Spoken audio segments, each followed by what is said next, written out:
Do you find yourself constantly getting in your own way and sabotaging your success? Have you ever asked yourself why?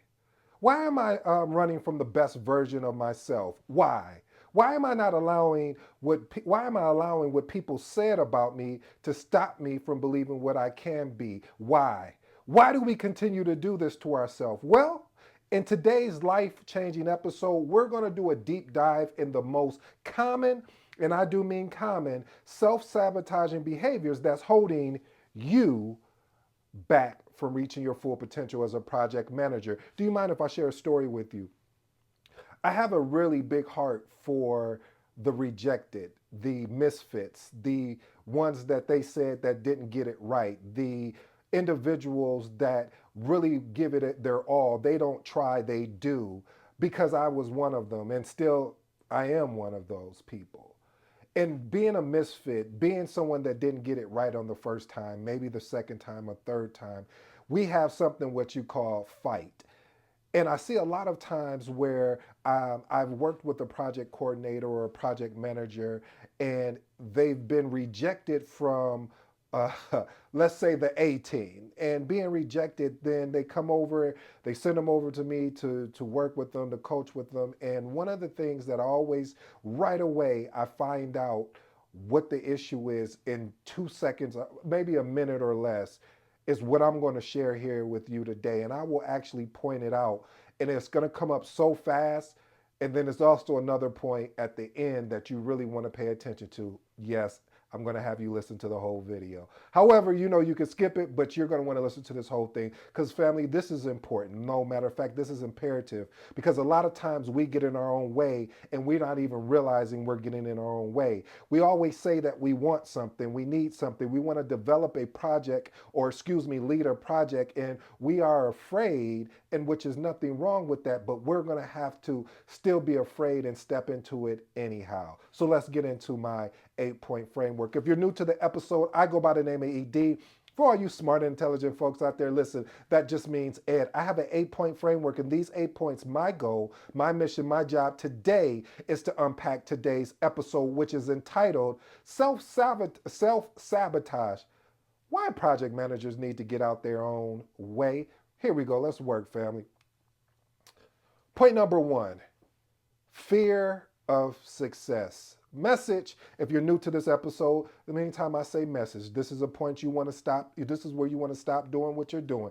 Put aside all distractions and pay closely attention because there's going to be a jewel. There's going to be something that's going to arrest your attention in a way that's going to make you want to say, that does make sense. Fear of success. Family, I don't know about you, but I fell into this trap as well. Why I call it a trap? Because I set the trap myself, meaning that I was so nervous and so fearful of the success that I could have that I didn't take action. I should have created a YouTube channel a long time ago. I should have been doing project management YouTube information a long time ago. Should have been coaching and mentoring a long time ago. But the fear of success of what happens if I get these people or I get my mentees to really have the success that I've had, to get the success that I've seen others have, what will happen there? So what I've noticed is that I had to re-examine my beliefs. I had to re-examine my attitude towards success and understanding that there are more, sometimes, family, there are more internal conflicts than there are external. That's the gem right there. That's the jewel. Meaning that sometimes we get in a fight with our own self so much that external it doesn't matter. And it's the reason why the external conversations trigger us the way that it does because we're having those internal conversations. So we have to understand those internal conversations. We have to fix. We have to repair now. We have to remediate, repair these limited beliefs that are holding us back. And because at any moment, at any point, I don't care how high or low you are, you can fall into this fear of success trap. Let's move on to point number two, fear of failure. Listen, I've seen so many amazing project managers and project coordinators all up the ladder that was so afraid of failing because of the perceived or fake perceived consequences. A lot of times they've created these consequences for themselves and you'll turn around and talk with the let's say the PMO VP or PMO director, or even their direct manager, and they'll be like, no, I expected some things were not going to go right. That's what makes it a project. And anyway, if you're in a career where you're not able to make some mistakes and learn from them, and your manager or leader is not coaching you and leading you to it. Wait a minute, let me park here parenthetically. I'm sorry, family. This might be one of those that you're gonna say, "Ed, you done gone too far," and I'm gonna say you're right. But listen, if you are a leader, I love what John Maxwell talks about. A leader influences. You have to influence and impact your team. And that's why, as a project manager and you're leading your team, you have to influence and impact your team. You have to let them know, hey, I understand you made a mistake here. What did you learn from it?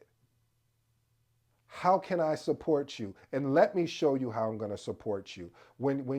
So I think it's important, family, that we pay attention to that, because a lot of times many people are held back from the fear of failing, which keeps them in a comfort zone and truly hinders their progress. I can't remember the person who said this, so I apologize if I can't give you the credit, but you deserve the credit. This is not my original thought. They said that you have to learn how to be comfortable in an uncomfortable position or in uncomfortable space. I don't know about you, family, but every time that I've grown, every time that I've stretched, every time that I've gotten better, it was in an uncomfortable situation. I didn't want to get on camera because I was uncomfortable, not with being on camera, but what would people say about me? Are they going to troll me? Are they going to do little things like that? I didn't want to do a podcast because I was like, oh, are they going to listen to it? All of these things I'm creating, and I didn't even put anything out. So you have to have the confidence, the strength to know, hey, I'm not that great right now. That's why I'm going to do the work. If when you do the work, the opportunities have a, it's funny how when you do the work, the opportunities have a way of finding you. So I just challenge you, family, to reframe failure as a learning opportunity and a necessary step towards success, and celebrate your courage and resilience in facing your fears and taking calculated risk. Let's move on to point number 3. Oh, this is my favorite. Message: perfectionism.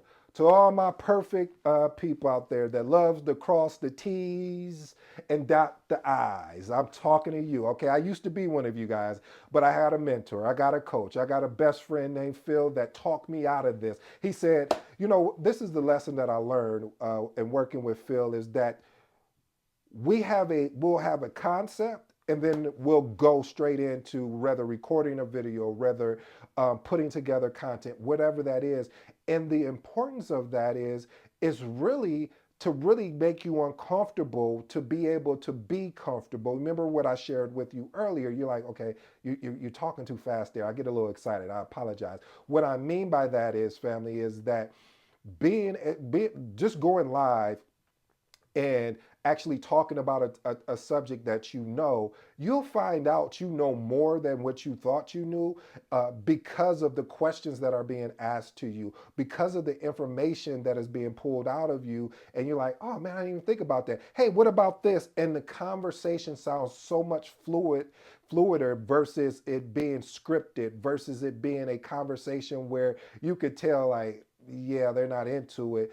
So I love those opportunities because that's when my passion kick in. And at first, I'll be transparent with you. I was nervous just like anybody else. I was like, oh, can I do this? If what if this happens? What if that happens? So perfectionism is people. What happens when you get caught up in the perfectionism? Guess what you start to do? You start to procrastinate. Guess what you start to do? You start to overthink. Guess what you start to do? You become burnt out because you're so stressed out because it's not perfect enough. It's not what you thought, and whatever your definition of perfection. But you see, you have to understand that you need to get the work out there and then reiterate, meaning that just like if you were running a scrum project, a scrum leading if you was using a scrum framework, being able to run sprints in a sense of saying, okay, I'm gonna put this first version out. Let me see how they like. Okay, they don't like that piece. Okay, let's move this, let's change this, let's put it out. Okay, they don't like that either. Let me just, oh, they like that. This is what works. So I'm saying all of this, family,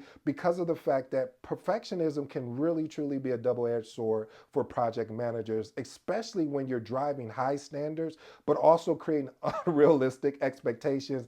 And this is my favorite: self-imposed pressure.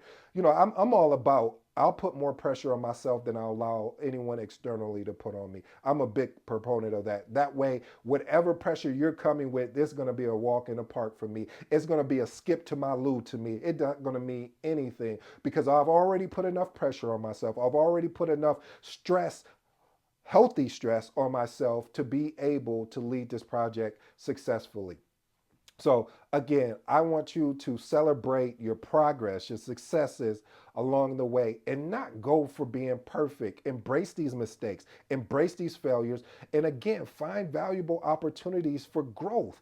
We're here to grow. You can't grow if you don't make a mistake. You can't grow if you can't learn from your losses and your failures. Let's move on to point number 4: negative self talk. Listen, we have to understand the stories that we tell ourselves will harm us more than when anybody else in this world can say. And I'll stand on that. And anybody want to challenge me, I accept your challenge because we cause more harm to ourselves emotionally, especially as project managers. We can get caught up in the self criticism. You see where I'm going with this, family? The self criticism can create a vicious cycle of self doubt, which impacts us in leading a project because now we're doubting if we have the capability, the capacity to actually lead. Then we start self sabotaging ourselves. And then it prevents us from actually taking on a risk and asserting ourselves as the leader of this project. So, family, we have to take the moment, we have to take the opportunity to believe in our own abilities. Here's an actionable step for this, and I'm still working through this, but everyone, I say once every once every 2 weeks, I've done it, but I need to get better at it. And I've shared that with you guys over and over because one of the things here on this on the, and when I'm delivering this content, I want to ensure that I'm very transparent. I don't want to share anything with you that I'm not actually doing. I don't want to make up something or sell you something that sounds good because it makes you feel good. No, no, no, no, no.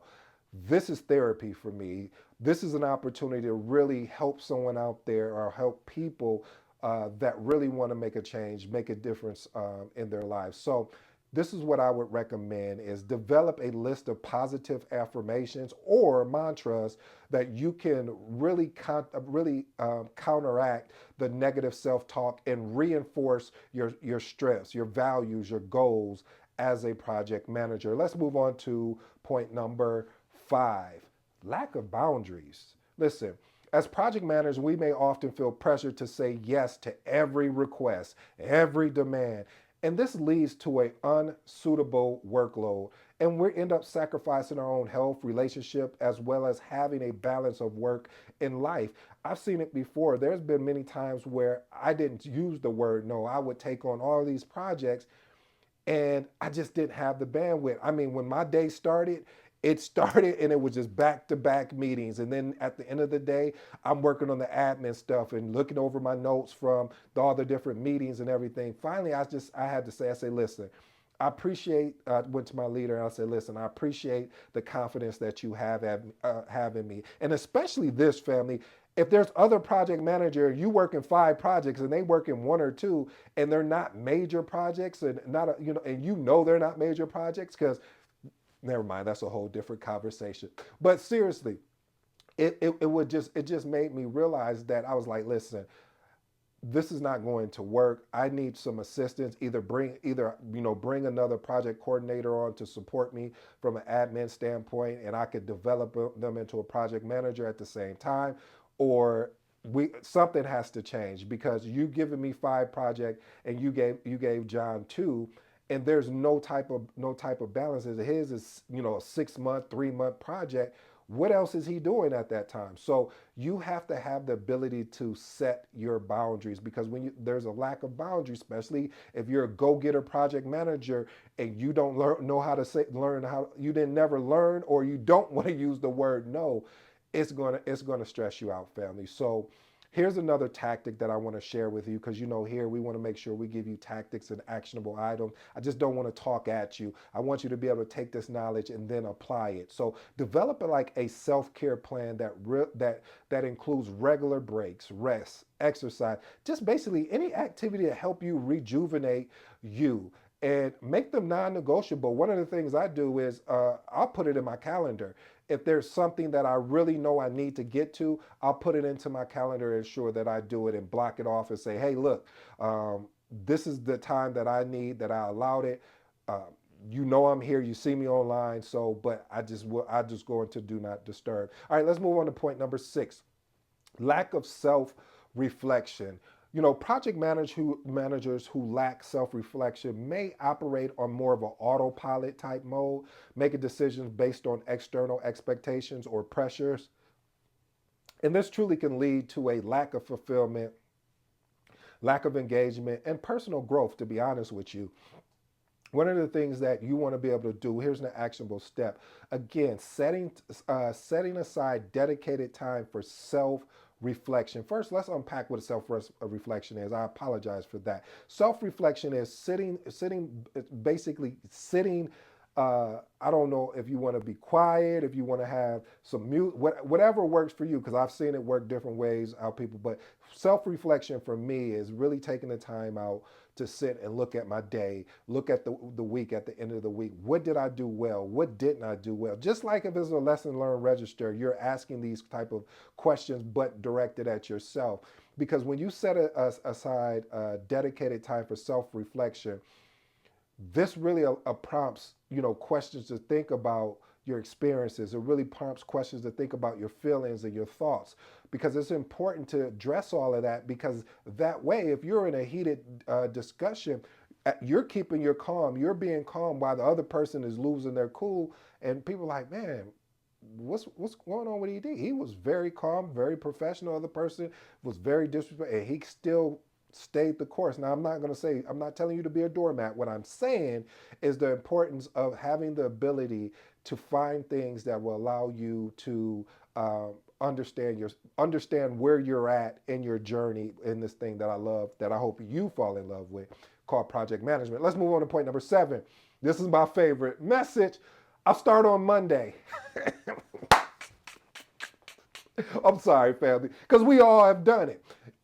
I'll start on Monday, better known as procrastination. I am a walking billboard for that. Like, oh, you know what? I'll just start on Monday. It could be Tuesday. Well, I'll start next week Monday, and Monday come around, and you know what happens there. But listen, procrastination can be really true a major form of self-sabotage, especially for project managers, because what ends up happening is you start missing deadlines.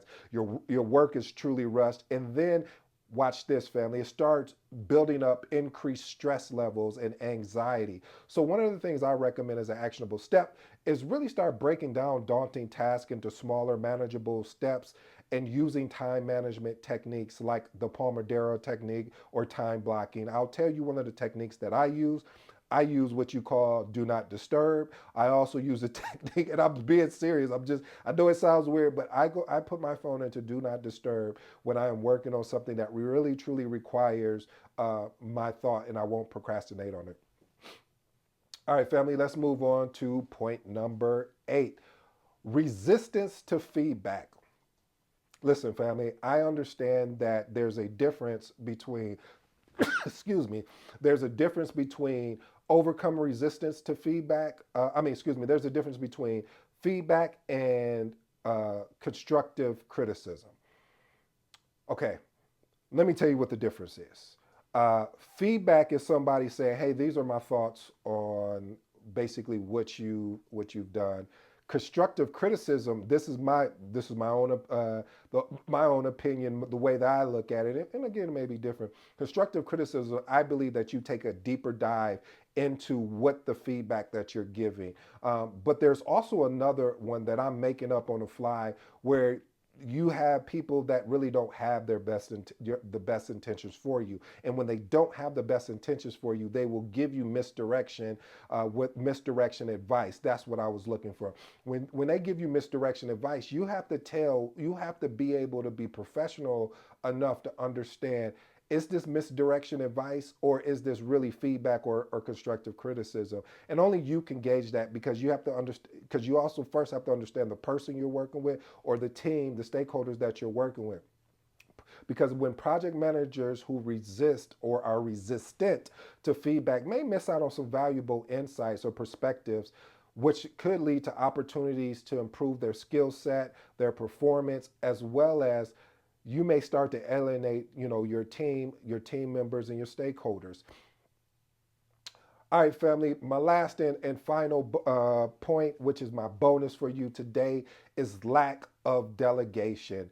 Um, I struggle with this still, but still having the ability, project managers who struggle with delegation may feel that they have the need to control every aspect of the project.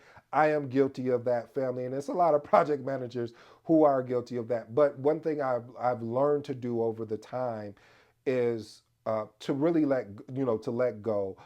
Reason why I do it slowly. I don't just say here, but I find ways to delegate small things until I can have the confidence in the person I'm delegating the information to. Because when you have a lack of delegation, I'm gonna be honest with you, family, you become a bottleneck to your team. You become an individual where the work is not spread evenly, and you may, as a project manager, start developing resentment, because you're like, well, why is this person not doing this? Why are they just sitting back? Why am I just talking the whole time in this meeting? This is a team meeting. We all need to be participating here.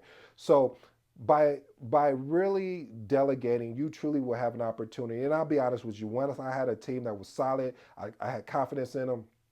I was like, okay, I'm delegating. It really built trust, and it really empowered the team to really give them the autonomy to make some decisions, and really learn and grow from the decisions that they made. So, family, I hope you really enjoyed today's episode. I always have a 3 point closing remark recap, and I'm gonna give you those 3 points. First of all, I want to talk about the one I laughed at, which is I'll start on Monday, which is better known as procrastination. A lot of times, family will start on Monday, and today could be Tuesday, and then we'll say we'll start next week Monday, and then Monday comes around and we don't do anything. I challenge you, family, to stop saying that. I challenge you to find a way to say, instead of starting next week Monday, I'm going to start today. If not today, I'm going to start tomorrow. Reason why is because the longer you keep putting off, and I'm guilty of it. I'll raise my hand. The longer you keep putting off, the further out it's going to go. Eventually, you'll forget about it and take no action.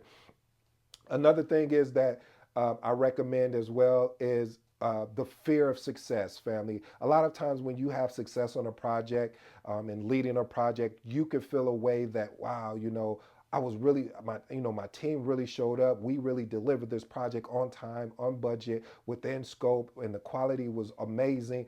Uh, and you get a new project, and now you're nervous because you're starting to have that self-talk, that inner talk, like, oh man, I don't know if we're going to be able to deliver on that project that we done before. So again, family, look at that piece as well. And then my last and final one that I really want to share with you, which I kind of hit on the last one, is that negative self-talk. We all do it. We're all, I'll say, we're all victims to this, but we don't have to be a victim. We can be a victor, and start pouring into our mind more positive, more reassuring, and start having that self-belief, because self-belief starts with, guess what, you self-belief. So family, I truly hope you enjoyed today's episode. I do understand it was long, but I'm really truly passionate about the motivation, about the inspiration, about the mindset of project managers, project coordinators, etc. Because I don't care if I give you all the tools in the world. I don't care if I show you how to build a schedule or a project management plan.